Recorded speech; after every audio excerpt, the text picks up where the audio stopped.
இதுபோன்ற விமர்சனங்களுக்கு நான் பதில் சொல்ல விரும்பவில்லை. திராவிட முன்னேற்றக் கழக தலைவர் அண்ணன் மு.க. ஸ்டாலின் அவர்கள் மீதும் கட்சியின் முன்னணி பொறுப்பாளர்கள் மீதும் எனக்கு மிகுந்த மதிப்பு உண்டு. இந்த இயக்கத்தின் மீது அதீதமான பற்றுதல், நம்பிக்கை உண்டு. விடுதலை சிறுத்தைகளும் திராவிட முன்னேற்றக் கழகமும் எந்த அளவுக்கு கொள்கை புரிதலோடு கைகோர்த்து களமாடி இருக்கிறோம் என்பதை நாடு அறியும். இந்த முடிவை நாங்கள் மேற்கொள்வதற்கு தனிப்பட்ட முறையில் தன்னலம் அல்லது பதவி ஆசை என்கிற காரணிகள் முதன்மையானவை அல்ல. தமிழகத்தில் ஏற்பட்டிருக்கிற அரசியல் நெருக்கடிதான் காரணம் என்பதை மேனாள் முதல்வர் அண்ணன் ஸ்டாலின் அவர்கள் நன்கு அறிவார்.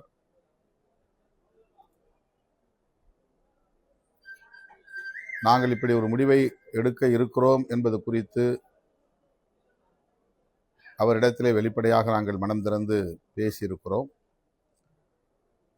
கம்யூனிஸ்ட் கட்சிகள் என்ன முடிவை எடுக்கிறார்களோ அதை ஒட்டி விடுதலை சிறுத்தைகளும் முடிவை எடுக்க திட்டமிட்டிருக்கிறோம் என்று நான் ஊடகங்களின் வாயிலாக சொன்னது மட்டுமில்லாமல் அவரிடத்திலே அவரை தனிமையில் சந்தித்த போதும் சொல்லியிருக்கிறேன்.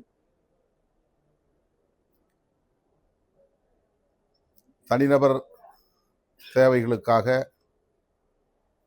எந்த முடிவையும் நாங்கள் மேற்கொள்ள மாட்டோம் என்பதை உணர்த்துவதற்காகத்தான் கம்யூனிஸ்ட் கட்சிகள் என்ன முடிவை எடுக்கின்றனவோ அந்த முடிவை ஒட்டி எங்கள் முடிவும் இருக்கும் என்று கூறினோம். அப்போது அண்ணன் ஸ்டாலின் அவர்களோ, அன்பு இளவல் உதயநிதி ஸ்டாலின் அவர்களோ அதை எதிராக பார்க்கவில்லை. இந்த சூழலுக்கேற்ப நீங்கள் எடுக்கிற முடிவை, என்ன முடிவாக இருந்தாலும் அந்த முடிவை நடைமுறைப்படுத்துங்கள் என்றுதான் கூறினார்கள். ஆகவே அவருடைய கவனத்திற்கு எடுத்து சென்ற பிறகுதான் இந்த முடிவை நோக்கி நாங்கள் நகர்ந்திருக்கிறோம். வெளிப்படையாக தாவேகா தரப்பில் இந்திய யூனியன் முஸ்லீம் லீக்கும் விடுதலை சிறுத்தைகள் கட்சியும் அமைச்சரவையில் இடம்பெற வேண்டும் என்று அழைப்பு விடுக்கப்பட்டது. அதன் பின்னர் இயக்கத் தோழர்கள், குறிப்பாக முன்னணி பொறுப்பாளர்கள் மீண்டும் இது குறித்து கலந்து பேச வேண்டும் என்று விரும்பினார்கள். 8ஆம் தேதி இரவு நடந்த உயர்நிலைக்குழு கூட்டத்தில் பெரும்பான்மையான தோழர்கள் 32 பேரில் ஒரு சிலரை தவிர பெரும்பான்மையான தோழர்கள் ஆதரவு நல்குவது என்று முடிவெடுத்து விட்ட பிறகு அமைச்சரவையில் இடம்பெறுவதுதான் சரியாக இருக்கும் என்ற கருத்தை முன்வைத்தார்கள்.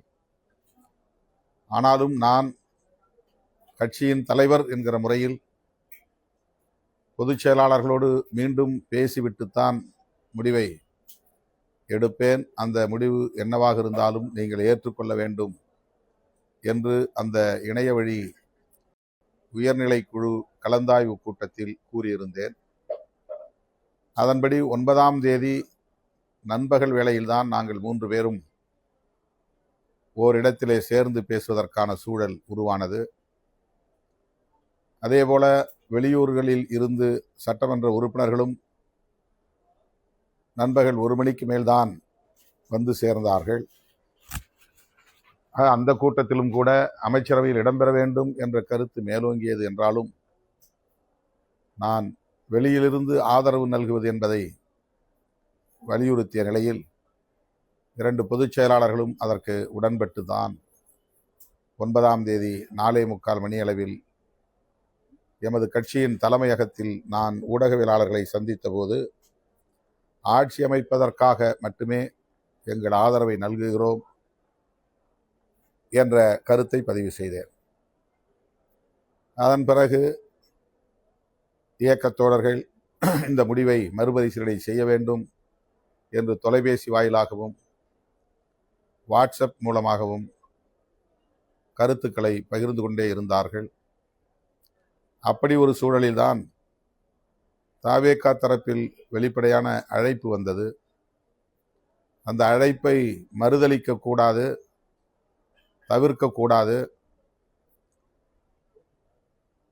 அமைச்சரவையில் இடம்பெற வேண்டும் என்ற கருத்து மீண்டும் மேலோங்கியது. ஆகவே கட்சியின் நலன்களை கருத்தில் கொண்டு நானும் அந்த நிலைப்பாட்டுக்கு இணங்கும் சூழல் உருவானது. அப்போது நானே அமைச்சரவையில் இடம்பெற வேண்டும் என்கிற கருத்து மேலோங்கியது. அதற்கு நான் இணங்கவில்லை. கட்சி அமைச்சரவையில் இடம்பெற வேண்டும் என்ற நிலைப்பாட்டை எடுப்பது உறுதிப்படுத்தப்பட்ட நிலையில் தேர்ந்தெடுக்கப்பட்ட சட்டமன்ற உறுப்பினர்களுள் 30 ஆண்டுகளுக்கு மேலாக என்னோடு பயணித்து வருகிற,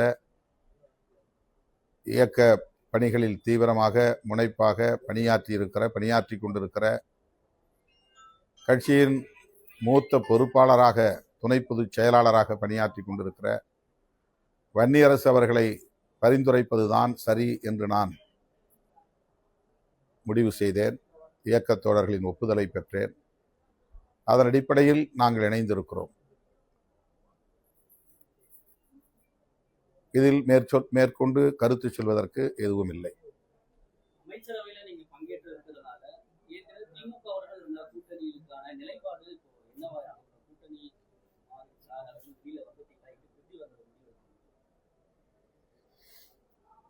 தேர்தல் நேரங்களில் தான் நாம் தேர்தல் தொடர்பான கூட்டணி தொடர்பான முடிவுகளை எடுப்பது வழக்கம். யாரோடு சேர்ந்து பணியாற்றினாலும் களமாடினாலும் தேர்தல் தொடர்பாக தேர்தல் நேரத்தில் தான் முடிவெடுப்போம். கடந்த காலங்களில் நாங்கள் தொடர்ந்து திராவிட முன்னேற்றக் கழகத்தின் தலைமையிலான மதசார்பற்ற முற்போக்கு கூட்டணியில் இடம்பெற்றோம். அது நீடிக்க வேண்டும், அது வலுப்பெற வேண்டும் என்பதற்காக தேர்தலுக்கு முந்தைய காலத்தில் என்னாலான அனைத்து முயற்சிகளையும் மேற்கொண்டேன், பங்களிப்பையும் செய்தேன்.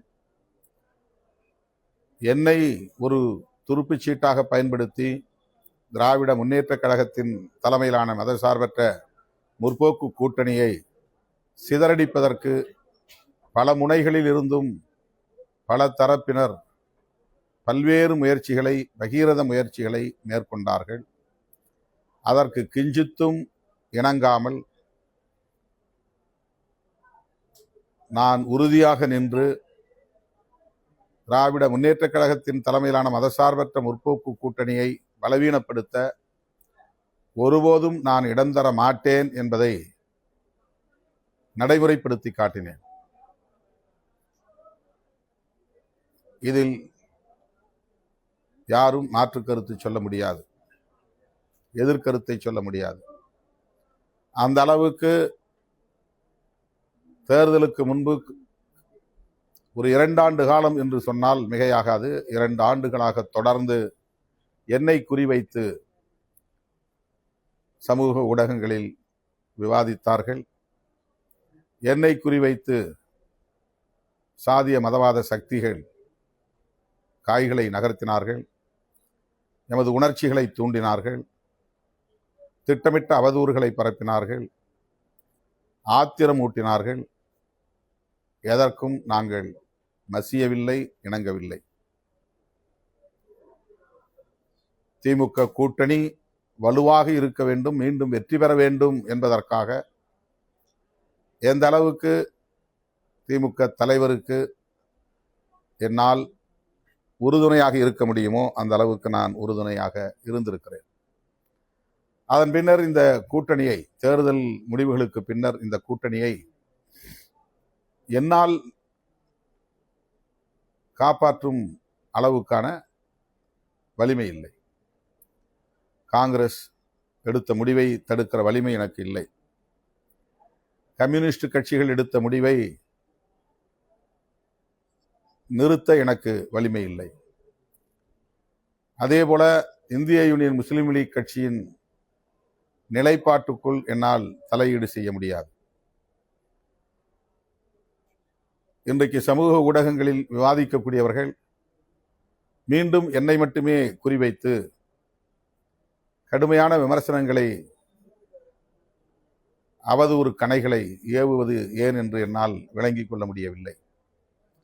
தேர்தலுக்கு முன்னால் அந்த கூட்டணியை காப்பாற்றுவதற்கு என் வலிமைக்கேற்ப என்னுடைய முயற்சிகளை நான் மேற்கொண்டிருக்கிறேன். என்னையே ஒரு ஆயுதமாக பயன்படுத்தி, என்னையே ஒரு கருவியாக பயன்படுத்தி அந்த கூட்டணியை பலவீனப்படுத்துவதற்கு மேற்கொள்ளப்பட்ட அனைத்து முயற்சிகளையும், சதி முயற்சிகளையும் நான் முறியடித்திருக்கிறேன். தேர்தலுக்கு பின்னர் அந்த கூட்டணியை கட்டுக்கோப்பாக வைத்திருப்பதற்கு, காப்பதற்கு, பாதுகாப்பதற்கு எனக்கு எந்த முகாந்திரமும் இல்லை. நான் கூட்டணி தலைவராக இல்லை, அல்லது கூட்டணி கட்சிகளை காப்பாற்றுகிற அளவுக்கான ஆளுமை பெற்றவனாகவும் இல்லை.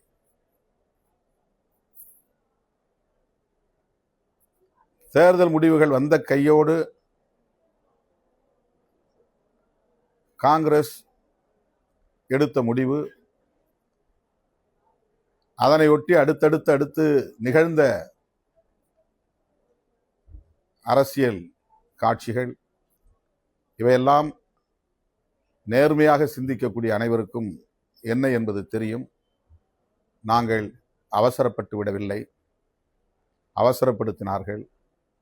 நாங்கள் உணர்ச்சி வயப்பட்டு விடவில்லை, உணர்ச்சியை தூண்டினார்கள். எங்கள் கட்சிக்கு ஒரு வரைமுறை இருக்கிறது. அந்த வரைமுறைகளின்படி, விதிமுறைகளின்படி இடதுசாரிகள் எடுத்த முடிவை முன்வைத்து 2.5 மணி நேரத்திற்கு மேலாக உயர்நிலைக் குழுவில் விவாதித்து, அந்த முடிவை கூட்டணியின் தலைவர் அண்ணன் ஸ்டாலின் அவர்களிடத்திலே விளக்கி சொல்லி அதன் பிறகுதான் அறிவிப்பது என்று நாங்கள் முடிவெடுத்தோம். நாங்கள் இன்னொரு கூட்டணியில் இல்லை, அல்லது தாவேகா கூட்டணியில் இல்லை. ஆதரவு நல்குவதாக இருந்தாலும் அல்லது முடியாது என்பதாக இருந்தாலும் அது எங்களுக்கான சுதந்திரம், எங்களுக்கான உரிமை, எங்களுக்கான அதிகாரம் அது. ஆனால் பலரும் வெளியிலிருந்து இவர் ஏன் தாமதப்படுத்துகிறார், தாமதத்திற்கு இதுதான் காரணமா என்றெல்லாம் ஆளாளுக்கு அவரவர் யூகங்களின் அடிப்படையில் மனம் போன போக்கில் எங்களுக்கு எதிரான அவதூறுகளை பரப்பினார்கள். அதே போல இன்றைக்கும் எங்களுக்கு எதிரான அவதூறுகளை பரப்புகிறார்கள். இந்த விமர்சனங்களுக்கு என்னால் இந்த சூழலில் பதில் சொல்ல இயலாது. எங்கள் நேர்மையையோ எங்கள் அரசியல் தூய்மையையோ களங்கப்படுத்த யாருக்கும் உரிமை இல்லை. ஒரு கட்சியை உருவாக்கி அந்த கட்சியை கட்டுக்கோப்பாக பல 10 ஆண்டுகள் வெற்றிகரமாக வழிநடத்துவது என்பது அவ்வளவு இலகுவான ஒரு காரியம் இல்லை. நான் ஏற்கனவே சொல்லி இருக்கிறேன், நான் ஒரு ஆட்டோகிராட் அல்ல, டெமோக்ராட். எங்களுடைய தோழர்களுக்கு எந்த அளவுக்கு அரசியல் புரிதல் இருக்கிறது என்பது வேறு விவகாரம், ஆளுமை திறன் இருக்கிறது என்பது வேறு விவகாரம். ஆனால் அவர்களை நான் உடன் வைத்துக் கொண்டு அவர்கள் புரிந்து கொள்ளுகிற வரையில் விவாதித்து, அவர்கள் உடன்படுகிற வரையில் விவாதித்து, அதன் பிறகுதான் எந்த முடிவையும் நான் எடுத்திருக்கிறேன். இப்போதும் அப்படித்தான் எடுத்திருக்கிறேன். எனக்குரிய கால அவகாசத்தை நான் எடுத்துக்கொண்டேன். 2 நாட்கள் 3 நாட்கள் என்றெல்லாம் சொல்லுகிறார்கள். 8ஆம் தேதி 4 மணிக்கு இடதுசாரி கட்சிகள் அறிவிப்பு செய்தார்கள். 9ஆம் தேதி 2 மணிக்கே நான் தாவேகா தரப்பினருக்கு தகவல் கொடுத்தேன், வந்து கடிதம் பெற்றுக்கொள்ள செய்தேன். 3:30 மணிக்கு கடிதத்தை பெற்றுக்கொண்டார்கள். நான் பத்திரிகையாளர்களை சந்திப்பதற்கு நான் அழைப்பு விடுக்கவில்லை. அவர்கள் வந்து காத்திருந்தார்கள். காத்திருந்தவர்களின் உணர்வுகள் மதிக்கப்பட வேண்டும் என்பதற்காக நான் தேடி வந்து பார்த்தேன். நான் ஊடகவியலாளர்களை வாருங்கள், இந்த தேதியில் உங்களை பார்க்கிறேன், இதை அறிவிக்கப் போகிறேன் என்று சொல்லவில்லை. அறிவிப்பை நான் என்னுடைய சமூக ஊடகத்தில் கூட, முகநூலில் கூட என்னால் அறிவிக்க முடியும். அறிக்கையை ட்விட்டர் பக்கத்தில் கூட என்னால் போட்டுவிட முடியும். ஊடகவியலாளர்களை கூட்டி பேச வேண்டும் என்ற கட்டாயம் ஒன்றும் இல்லை. ஆனால் காலை 10 மணியிலிருந்தே தலைமையகத்தில் வந்து அமர்ந்து கொண்ட நிலையில் அந்த ஊடகவியலாளர்களை நாம் அவமதித்து விடக்கூடாது, காத்திருக்கிறார்கள் என்பதற்காக நான் 4:45 மணிக்கு அங்கு வந்து சேர்ந்தேன். எங்கள் நிலைப்பாட்டை சொன்னேன். இந்த முடிவை மிக மிக நிதானமாகத்தான் நாங்கள் எடுத்திருக்கிறோம். எங்கள் மதசார்பற்ற முற்போக்கு கூட்டணியின் தலைவர் அண்ணன் ஸ்டாலின் அவர்களின் கவனத்திற்கு கொண்டு சென்று அவருடைய வாழ்த்துக்களோடு தான் அல்லது ஆதரவோடு தான் அல்லது இசைவோடு தான் இந்த ஆதரவை நாங்கள் வழங்குகிறோம் என்று அறிவித்துவிட்டுத்தான் வழங்கியிருக்கிறோம், சொல்லவில்லை. இருக்கிற அரசியல் சூழலை அவருக்கு இருக்கிற அரசியல் பக்குவத்தின் அடிப்படையில் புரிந்து கொண்டு 5ஆம் தேதியே எங்கள் அனைவரையும் அழைத்து நாம் எல்லோரும் ஒற்றுமையாக இருந்து செயல்படுவோம், அவர் ஆட்சி அமைப்பதற்கு இடையூறாக நாம் இருக்க வேண்டியதில்லை என்ற கருத்தை சொன்னார். அதுதான் அவருடைய பக்குவம், அவரது அரசியல் முதிர்ச்சி. ஆகவே எங்கள் அரசியல் நேர்மையை அல்லது கூட்டணிக்கு நாங்கள் எந்த அளவுக்கு உற்ற துணையாக இருந்திருக்கிறோம் என்கிற அந்த நம்பகத்தன்மையை போகிற போக்கில் கேள்விக்குள்ளாக்குவது, களங்கப்படுத்துவது ஒரு திட்டமிட்ட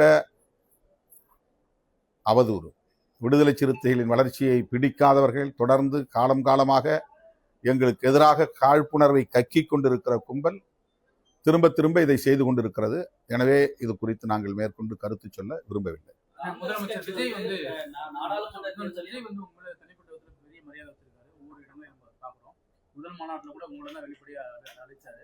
அவர் வந்து திருச்சி கிழக்குல உங்களை வந்து போட்டியிடுவதற்காக அழைத்தால் இந்த இடைத்தேர்தலில் நீங்க அமைச்சரவையில் வர வேண்டும் ரொம்ப விரும்புகிறார். அவர் தனிப்பட்ட விதத்தில் ஒருவேளை திருச்சி கிழக்குல இடைத்தேர்தலில் உங்களை போட்டியிட அழைத்தால் உங்களோட விருப்பம் என்ன? அமைச்சரவையில் நான் இடம்பெற வேண்டும் என்கிற விருப்பத்தை தாவேகா தரப்பில் வெளிப்படுத்தினார்கள். நான் அதில் உடன்பாடு இல்லை என்பதை தொடக்கத்திலேயே சொல்லிவிட்டேன். இப்போதும் அந்த நிலைப்பாட்டில் தான் நான் இருக்கிறேன். அது ஏன் யூகமான கேள்வி?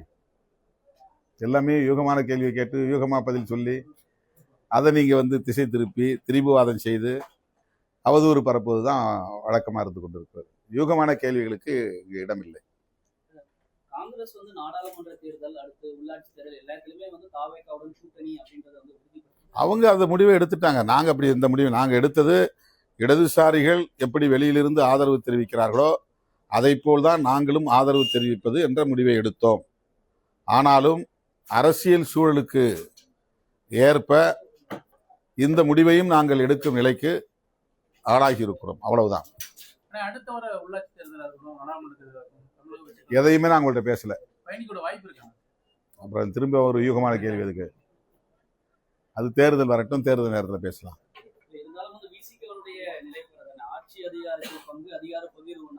அதை சொல்லிதான் எங்க தோழர்கள் மீண்டும் அந்த அமைச்சரவையில் சேரணுங்கிற கருத்தை, அந்த விவாதத்தை மீண்டும் தொடங்கினாங்க. நீங்க வந்து அதிகார பகிர்வுங்கிறத வந்து பல ஆண்டுகளாக சொல்லிக்கிட்டு இருக்கிறீங்க. இப்போ ஒரு கோயலிஷன், அதாவது ஒரு கூட்டணி ஆட்சி முறை இங்கே வந்து காலத்தின் கட்டாயம் உருவாகி இருக்கிறது. நான் என்னுடைய தேர்தல் முடிவு வெளியான உடனே என்னுடைய அறிக்கையில் அதான் சொன்னேன். தமிழக மக்கள் கூட்டணி ஆட்சி முறையை இன்றைக்கு விரும்புகிறார்கள் என்பதுதான் இந்த முடிவிலிருந்து தெரிய வருகிறது என்ற கருத்தை நான் பதிவு செய்தேன்.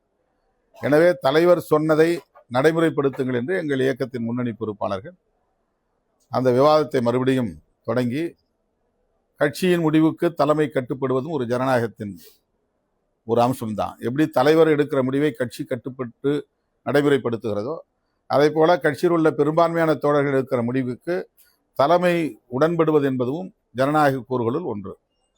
ஆக கட்சியில் உள்ள பெரும்பாலானோர் இந்த அமைச்சரவையில் இடம்பெற வேண்டும், அதுவும் கட்சி தலைவராகிய நீங்களே இடம்பெற வேண்டும் என்று வலியுறுத்திய போது தனிப்பட்ட முறையில் என் தொடர்பான முடிவை நான் வலுவாக எடுக்க முடியும். கட்சி தொடர்பான முடிவை மறுதலித்து என் முடிவை திணிப்பது என்பது ஜனநாயகமாக இருக்க முடியாது. ஆகவே கட்சியின் பெரும்பாலான தோழர்கள் அமைச்சரவையில் இடம்பெறுவது என்பது காலத்தின் கட்டாயம். இதுவரையில் தமிழக அரசியல் களத்தில் கூட்டணி ஆட்சி முறை உருவானதில்லை, அது முதல் வாய்ப்பு. இதுவரையில் ஒரு அம்பேத்கர் இயக்கம் அமைச்சரவையில் பங்கேற்பதற்கான ஒரு வாய்ப்பு உருவாகவில்லை, இப்போது உருவாகி இருக்கிறது. இது இரண்டாவது ஒரு மாற்றம். இதை உங்களுடைய ஈகோவுக்காக, அதாவது தனிப்பட்ட முறையிலே தலைவர் அமைச்சர்கள் இடம்பெற வேண்டாம் என்று எடுத்திருக்கிற அந்த முடிவுக்காக இந்த வாய்ப்பை மறுதளிப்பது ஏற்புடையது அல்ல என்ற கருத்தை முன்னணி பொறுப்பாளர்கள் பலரும் வற்புறுத்திய நிலையில் இந்த நேரத்தில் கட்சிக்கு கட்டுப்படுவது என்னுடைய பொறுப்பு. தேர்தல் அரசியலே வேண்டாம் என்று நான் இருந்த காலத்தில் 1999 தேர்தல் அரசியலில் ஈடுபட வேண்டும் என்று பெரும்பாலான தோழர்கள் சொன்னபோது நான் சில மாதங்கள் வரையில் அதை தள்ளி போட்டேன். பொறுமையாக உணர்ச்சி வயப்பட்டு முடிவெடுக்க வேண்டாம், நாம் தேர்தல் அரசியலில் ஈடுபட வேண்டாம் என்று 10 ஆண்டு காலம் தேர்தல் அரசியல் வேண்டாம் என்று இருந்த இந்த இயக்கம் 10 ஆண்டுகள் கழித்து தேர்தலில் ஈடுபட வேண்டும் என்ற கருத்தை முன்வைத்த போது உடனடியாக அதை என்னால் ஏற்றுக்கொள்ள முடியாமல் சில மாதங்கள் தள்ளி போட்டு மீண்டும் மீண்டும் பேசித்தான் கட்சி எடுத்த முடிவை நான் ஏற்றுக்கொண்டேன். அதே போல இன்றைக்கும் கட்சியில் உள்ள பெரும்பாலான தோழர்கள் எடுத்த முடிவுதான் கட்சி முடிவு. எனக்கு வெளியிலிருந்து ஆதரவு அளிப்பது என்பதுதான் விருப்பம், அதுதான் என்னுடைய தனிப்பட்ட முடிவு. ஆனால் கட்சி அதை தாண்டி சிந்திக்கிற போது கட்சியின் முடிவுக்கு கட்டுப்பட வேண்டியது கட்சியின் தலைவராக இருந்தாலும் கட்சியின் உறுப்பினர் என்கிற அந்த நிலையிலிருந்து, நானும் ஒரு உறுப்பினர் என்கிற நிலையிலிருந்து அந்த முடிவுக்கு நான் இணங்கி இருக்கிறேன், அவ்வளவுதான்.